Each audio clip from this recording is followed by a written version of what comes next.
At Appreciation Day, pastors will sit down and then be appreciated. That is the traditional way. But today, the Holy Ghost will want to break the tradition. Oh yes. Because the Bible said, by our tradition, we destroy the power of God. There is a word for you. That is why I have to come here today to preach. It's a word for you. And I will read from Obadiah, chapter number 1. It's only one chapter. Obadiah 1 and verse number 17. Obadiah 1 and 17. But upon Mount Zion shall be deliverance. Somebody say deliverance. And there shall be holiness. And the house of Jacob shall possess their possession. And the house of Jacob shall be a fire. And the house of Joseph a flame. And the house of Esau for stubble. And they shall kindle in them and devour them. And there shall not be any remaining of the house of Esau, for the Lord has spoken it. And they of the south shall possess the mount of Esau, and they of the plain the Philistines.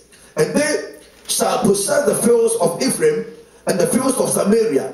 And Benjamin shall possess Gilead. And the captivity of his host of the children of Israel shall possess that of the Canaanites, even unto Zarephath. And the captivity of Jerusalem, which is in the Sepharad, shall possess the cities of the south. And saviors shall come up on Mount Zion to judge the mount of Esau, and the kingdom shall be the Lord's. I want to preach today on what I've themed the miracle at Zion. The miracle at Zion. Father, I give you praise today. Let your word be sharp, bless your people in a very wonderful way. Let no one leave there the same, but minister life unto your church. I give you praise for your presence. Thank you for your Holy Ghost.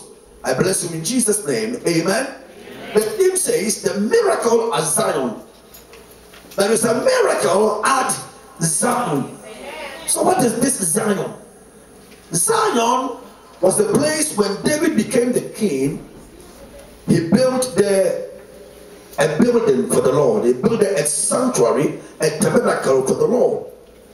And later on, it became the city of David. Even though it's in Jerusalem, it became the city of David. Zion also depicts heaven.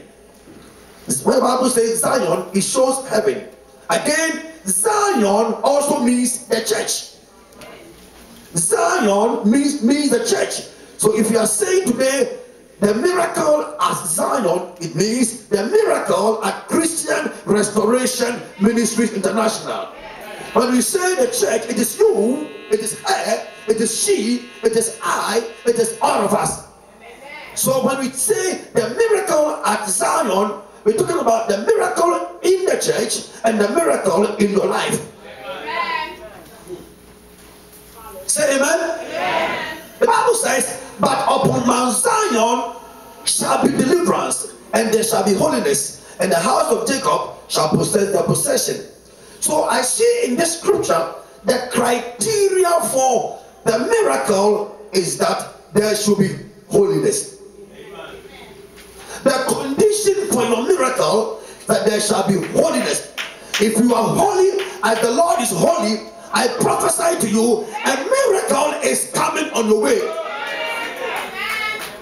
Listen, when the Lord gives a word, when the Lord promises, he never fails. Faithful is he who has promised, and he also will do it. God cannot lie. So as long as you, the Zion, lives a holy life, God is going to perform some miracles for you within this short time. Amen. Miracles are divine intervention in the affairs of men. Miracles are something that you cannot naturally and personally do it, but God comes in with a divine intervention. Come on, somebody say amen. Amen. You are a natural somebody. Yes. But when God intervenes, you, the natural and the super, meet together, and there is supernatural miracles. Amen. Can you say amen? Amen. What this? The Number one, what God is going to do is deliverance is coming to the church. Deliverance is coming to the people. Why deliverance? There should be deliverance because the devil has put many people in bondage. The devil has put many people in oppression. What you want to do, you can't do. They bring sicknesses and oppression on you.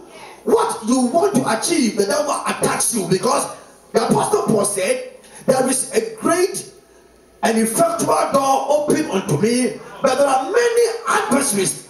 An adversary is an opponent who want to oppose you in reaching your destiny and your target and your goal. But there shall be a deliverance where God will come and bind the powers of the enemy, where God will come and destroy your opponent. There shall be deliverance in your life.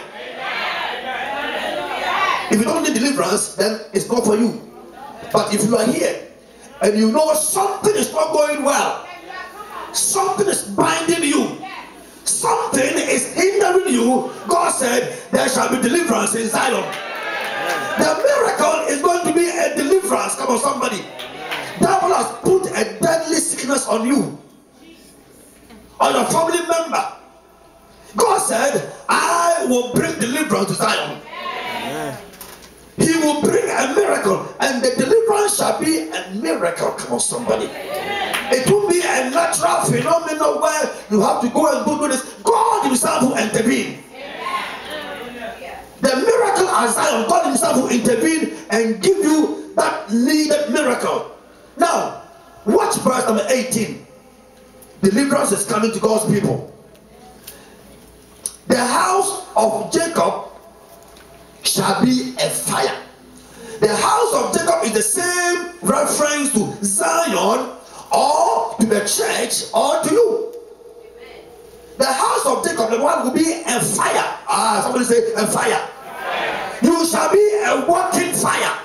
The church shall be a standing fire. God's promise. The house of Christian Restoration Mission International shall be a fire. And when something is a fire, flies and animals can't go close to come and destroy anything. People are doing what they are doing. They are in bondage because the fire was not there. But God is saying that the miracle I want to give to my church is that I'm going to make the church a fire. If the church is going to be a fire, are you going to be cold? Are you going to be water? You're going to be fire as well. When you go and walk, wherever you walk in, you shall be a walking fire. And when you are walking fire, flies